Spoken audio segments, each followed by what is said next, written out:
Hello दोस्तों, ये set 4 है जो कि हिस्ट्री से रिलेटेड है। तो यहाँ पर आपको पिछले 3 सेट इसी चैनल पर मिल जाएंगे, जिसकी जो है डिस्क्रिप्शन बॉक्स पर आपको लिंक मिल जाएगी। तो वहाँ से आप जा करके देख सकते हैं। प्रत्येक वीडियो पर आपको 25 क्विज बताए जाएंगे, जो कि इसके पिछले वीडियो हैं, जो कि 3 वीडियो हैं। तो यहाँ पर हम चौथे वीडियो की तरफ बढ़ते हैं। तो चौथा वीडियो हमारे पास है, वेदों के अनेक विभाग बताए जाते हैं, किंतु मुख्य रूप से जो भाग हैं उन्हें क्या कहते हैं। तो जिसका राइट आंसर हो जाएगा ऑप्शन डी हो जाएगा। उपयुक्त तीनों कहे जाते हैं, अर्थात साहित्य एवं मंत्र भी कहा जाता है, ब्रह्मांड मंत्र भी कहा जाता है, आराक एवं उपनिषद मंत्र भी कहा जाता है। इसके साथ ही हम दूसरे क्वेश्चन की तरफ बढ़ते हैं। तो दूसरा क्वेश्चन है, वेदों के अनेक विभाग। ये दोबारा रिपीट हो गया है दूसरा क्वेश्चन। तो यहाँ पर दूसरे क्वेश्चन का भी आंसर यही होगा। तो इसके साथ ही हम देखते हैं तीसरे क्वेश्चन की तरफ। तीसरा क्वेश्चन है, वैद का शाब्दिक अर्थ क्या है। तो जो वैद है उसका शाब्दिक अर्थ उस समय क्या था। तो अब भी यही है, ज्ञान। ज्ञान ऑप्शन बी राइट आंसर हो जाएगा। इसके साथ ही हम चौथे क्वेश्चन की तरफ बढ़ते हैं। तो चौथा क्वेश्चन है थोड़ा वैदिक काल के प्राचीनता के बारे में। पंडित बाल गंगाधर तिलक तथा जोकोबी मैक्स मूलर एंड फिल्टर जिक्स प्रकृत प्रभृति विद्वानों ने अलग अलग मत प्राप्त किए। पंडित तिलक ने मत में वैदिक साहित्य का रचनाकार ईस्वी कौन सी थी। तो जो इसका राइट आंसर हो जाएगा ऑप्शन बी 10,000 वर्ष पहले की जो है ईस्वी थी। इसके साथ ही हम पाँचवें क्वेश्चन की तरफ बढ़ते हैं। तो पाँचवा क्वेश्चन हमारे पास है, भारतीय भारतीय सभ्यता का प्राथमिक शोमान सबसे प्रारंभिक चरण किसे माना जाता है। तो जो प्रारंभिक चरण है किसे माना जाता है, ऑप्शन सी सिंधु घाटी सभ्यता। सिंधु घाटी सभ्यता को प्रारंभिक चरण भारतीय सभ्यता का माना जाता है। इसके साथ ही हम छठवें क्वेश्चन की तरफ बढ़ते हैं। तो छठवां क्वेश्चन हमारे पास है, छठवां क्वेश्चन है, सिंधु घाटी सभ्यता के किस स्थान पर डॉकयार्ड होने का आधार है। तो किस स्थान पर डॉकयार्ड होने का आधार है। तो जिसका राइट आंसर हो जाएगा ऑप्शन डी, इसका राइट आंसर हो जाएगा ऑप्शन डी, लोथल में जो है सिंधु घाटी सभ्यता के डॉकयार्ड होने का आधार है। इसी के साथ हम सातवें क्वेश्चन की तरफ बढ़ते जाते हैं। तो सातवां क्वेश्चन है, सिंधु घाटी सभ्यता की लिपि क्या थी। तो जो इसकी लिपि थी उस समय क्या थी। तो ऑप्शन सी इसका राइट आंसर हो जाएगा, एक लाइन के दाहिने से बाएं और दूसरी लाइन के बाएं से दाहिने लिखी जाती थी। तो इसके साथ ही यहाँ पर हम देखते हैं आठवें क्वेश्चन की तरफ, जो कि आठवां क्वेश्चन है, सिंधु घाटी सभ्यता के लोग शेर, गैंडे और जंगली भैंसे से परिचित थे, क्योंकि इस घाटी के स्थानों की खुदाई में क्या मिला। तो इन्हें जो मिला है वो कुछ मोहरें मिली हैं, जो कि कुछ जानवरों के चित्र उन पर बने हुए थे। इस वजह से कहा जाता है कि शेर, गैंडे और जंगली भैंसों से ये लोग परिचित थे, क्योंकि उन सिक्कों के मोहरों पर इन्हीं के जो है चिन्ह मिले हैं, निशान मिले हैं। इसके साथ ही हम बात कर लेते हैं। तो 9वें नंबर का क्वेश्चन है, खोज काल क्रम में कौन सा स्थान सबसे बाद का है।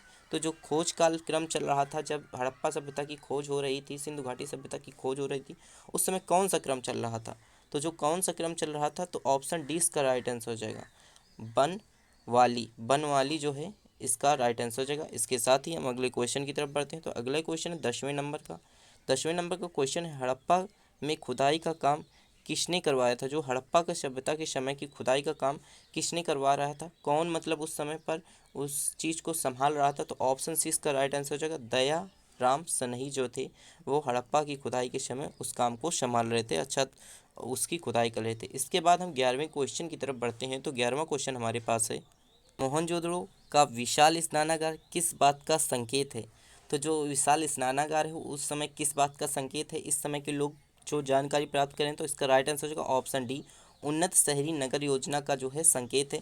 कि विशाल स्नानागार उस समय ऐसे बनाए जाते थे कि जैसे मतलब घर एक तरह से बनाया जाता है, तो वहाँ पर स्नानागार के लिए बहुत अच्छी जगह चुनी जाती है। तो यहाँ पर उन्नत प्रकार की वहाँ पर स्नानागार बनाए जाते थे, अर्थात हम कह सकते हैं कि उस समय के कारीगर बहुत ही अच्छे से घर की जो अरेंजमेंट है वो कर पाते थे। इसी के साथ हम 12वें नंबर की क्वेश्चन की तरफ बढ़ते हैं। तो 12वें नंबर का क्वेश्चन है, सिंधु घाटी सभ्यता की निवासियों का सामाजिक एवं धार्मिक स्थिति का सर्वोत्तम बोध किससे होता है। तो जो इसका राइट आंसर हो जाएगा ऑप्शन सी, ऑप्शन सी इसका राइट आंसर हो जाएगा, टेराकोटा फिगर्स से होता है। टेराकोटा फिगर्स से यहाँ पर बात करते हैं। तो यहाँ पर जो घर बनाए जाते थे वो एक अच्छे सीक्वेंस पर बनाए जाते थे, तो उसे टेराकोटा फिगर्स भी कहा जाता था, जो सामाजिक एवं धार्मिक स्थिति को बोध कराते थे। इसके साथ ही हम 13 नंबर के क्वेश्चन की तरफ बढ़ते हैं। तो 13 नंबर का जो क्वेश्चन है, सिंधु घाटी सभ्यता के किस स्थान पर फर्शों के बनने में सजावटी ईंटों का प्रयोग किया जाता था। तो किस समय किस स्थान पर फर्शों के ईंटें बनाने का सबसे अधिक प्रयोग किया जाता था। कहाँ पर ये मिले हैं ईंटों का, जो कहाँ पर ईंटें मिली हैं सजावटी ईंटें, तो यहाँ पर ऑप्शन बी हो जाएगा राइट आंसर। कालीबंगा पर जो सजावटी ईंटें मिली हैं, तो इसका राइट आंसर हो जाएगा ऑप्शन बी। इसके साथ ही 14 नंबर के क्वेश्चन की तरफ बढ़ते हैं। तो 14 नंबर का क्वेश्चन, सिंधु घाटी सभ्यता के किस स्थान पर खुदाई में अग्नि वेदी मिली हैं? तो अग्नि वेदी जो खुदाई पर मिली हैं, तो किस स्थान पर मिली हैं? तो ऑप्शन डी इसका जो राइट आंसर हो जाएगा। ऑप्शन बी और सी दोनों जगह पर मिली हैं, अर्थात लोथल पर भी मिली है और कालीबंगा पर भी मिली है सिंधुघाट सभ्यता की अग्नि वेदी। इसके साथ ही हम 15 क्वेश्चन की तरफ बढ़ते हैं। तो 15 क्वेश्चन हमारे पास है, हड़प्पा सभ्यता के किस स्थान पर खुदाई में दुर्ग का कोई प्रमाण नहीं मिला? तो किस स्थान पर जो है दुर्ग का कोई प्रमाण नहीं मिला, तो कौन सा स्थान है वहाँ? ऑप्शन डी इसका राइट आंसर हो जाएगा। चंद्रो हंडो में जो है सभ्यता की खुदाई के समय दुर्ग का कोई स्थान नहीं मिला है। इसी के साथ हम अगले क्वेश्चन की तरफ बढ़ते हैं। तो अगला क्वेश्चन, अपने पुरोहित के साथ विधेय माधव के पूर्व के प्रजनन की कथा निम्नलिखित में से किसमें वर्णित है? तो जो इसका राइट आंसर हो जाएगा ऑप्शन बी इसका राइट आंसर हो जाएगा। सतपथ ब्राह्मण में जो है ये वर्णित किया गया है। इसी के साथ हम अगले क्वेश्चन की तरफ बढ़ते हैं। तो अगले क्वेश्चन 17वें नंबर का क्वेश्चन है, निम्नलिखित में से कौन सा नगर हड़प्पा व हड़प्पा सभ्यता से संबंधित है? तो कौन सा जो नगर है वो हड़प्पा से संबंधित है? तो जो इसका राइट आंसर हो जाएगा ऑप्शन डी। ऑप्शन डी इसका राइट आंसर हो जाएगा। रंगपुर जो है हड़प्पा की सभ्यता के समय का नगर लगता है, इस समय संबंधित है। इसी के साथ हम अगले क्वेश्चन की तरफ बढ़ते हैं। तो अगला क्वेश्चन 18 नंबर का है, निम्न में से कौन सा पशु हड़प्पा सभ्यता में नहीं पाला जाता था? तो कौन सा पशु हड़प्पा सभ्यता पर नहीं पाला जाता था? तो जो ऑप्शन है ए, घोड़ा नहीं पाला जाता था। ऊँट उस समय पाले जाते थे, गाय पाली जाती थी, बकरी पाली जाती थी, लेकिन घोड़ा उस समय नहीं पाला जाता था, क्योंकि जो ऊँट गाय और बकरी की जो है मोहरों पर उनके निशान मिले हैं और कुछ जगह पर भी इनके निशान बनाए गए हैं, तो इनके मिले हैं। तो आप बात करते हैं 19 नंबर की क्वेश्चन की, हड़प्पा सभ्यता के लोग निम्न में से किस धातु का प्रयोग नहीं करते थे? तो कौन सी धातु थी जो प्रयोग में नहीं आती थी हड़प्पा सभ्यता में? तो जो सिक्के थे वो प्रयोग में नहीं आते थे हड़प्पा सभ्यता में। यहाँ पर हड़प्पा सभ्यता में सिक्के के प्रयोग नहीं थे। क्योंकि अगली बात करते हैं, तो जो 20 नंबर का क्वेश्चन है, मोहनजोदड़ो का विशालतम इमारत कौन सी थी? तो जो मोहनजोदड़ो का विशाल इमारत थी वो कौन सी थी? तो महास्नानागार जो थी, मतलब स्नान करने की उनकी जो कला थी वो उनसे उन्होंने महास्नानागार बनाया था, जिसकी वजह से विशालतम इमारत थी मोहनजोदड़ो की, वही इमारत जो विशाल कहलाई। इसके साथ ही हम 21 नंबर के क्वेश्चन की तरफ बढ़ते हैं। तो आइए देखते हैं 21 नंबर का क्वेश्चन, हड़प्पा सभ्यता का उत्कर्ष किस काल के समय के पश्चात रुक गया? तो किस समय पश्चात रुक गया?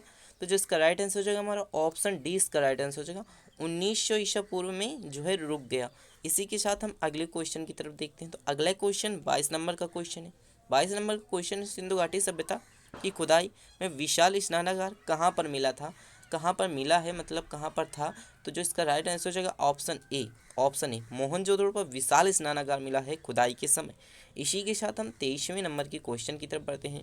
तो 23वें नंबर का क्वेश्चन है, सिंधु घाटी सभ्यता से संबंधित नृत्य करती हुई महिला की मूर्ति कहाँ पर मिली है? कहाँ पर बनी है या कहाँ पर मिली है? तो इसका जो राइट आंसर होगा ऑप्शन बी हो जाएगा। ये कांस्य की मिली है। कांस्य जो है, कांस्य की बनी थी महिला की जो मूर्ति थी, नृत्य करती हुई महिला। इसी के साथ हम अगले क्वेश्चन की तरफ देखते हैं। तो अगला क्वेश्चन 24 नंबर का क्वेश्चन है। 24 नंबर का जो क्वेश्चन है, सिंधु घाटी सभ्यता के सामाजिक जीवन के संबंध में निम्नलिखित में से कौन सा कथन सही है? तो इसमें कथन दिए हुए हैं, समाज की जात की व्यवस्था थी, समाज पुरुष प्रधान था, समाज मातृ प्रधान था, समाज के पुरुषों एवं स्त्रियों में समान अधिकार थे।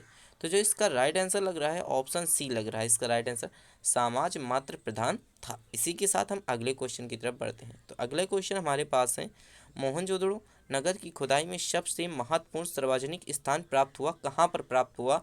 तो जो सबसे अधिक जो कौन सा जो है खुदाई के समय प्राप्त हुआ, ऐसा कौन सा स्थान था जो बहुत ही अधिक बड़ा था? तो जो इसका राइट आंसर हो जाएगा बड़ा स्नानागार, अर्थात बड़े स्नानागार, विशाल स्नानागार।